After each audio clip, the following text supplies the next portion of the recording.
In the mid-2000s, what originally started as a stupid noise eventually became a stupid character and then a stupid pop song. The Crazy Frog was all the rage throughout Europe for a while, culminating in a hit single, a cover of the Beverly Hills Cop theme Axel F, accompanied by a music video in which the frog rode his invisible bike through a futuristic city. This city is the setting for Crazy Frog Racer, though the song itself didn't make the cut.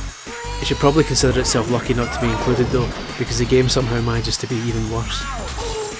On paper it claims to have 12 different tracks, but the reality is that all 12 of them are different sections of one large city circuit. The result is a series of races that are about as visually diverse as the population of the Isle of Man, to the extent that after 10 to 15 hours of playing, I still couldn't tell you which track is which. It also doesn't help that the one big circuit they're taken from is a bit of a mess in the first place.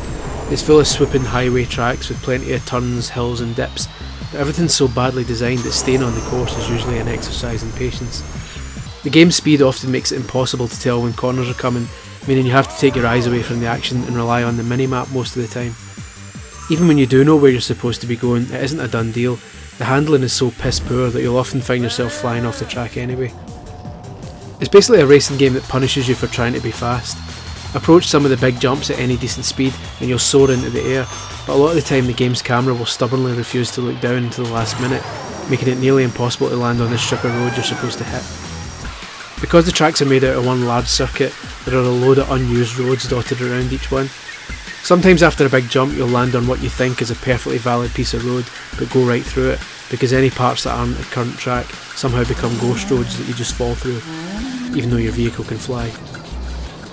The usual Mario Kart style cup structure is followed here, but with one major irritating difference.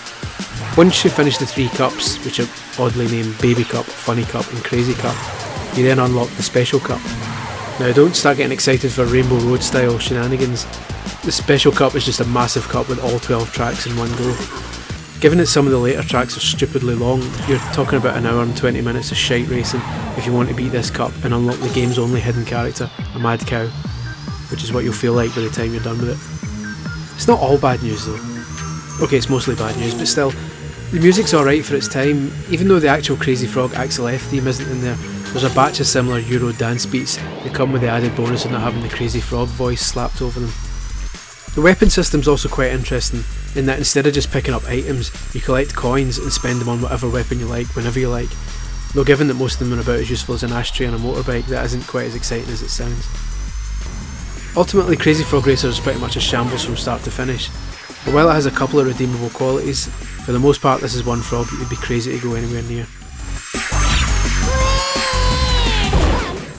This review is part of my Kartography series, where I break down past and present karting games in detail. For the full review visit tyrolhack.com or click on the link in the description.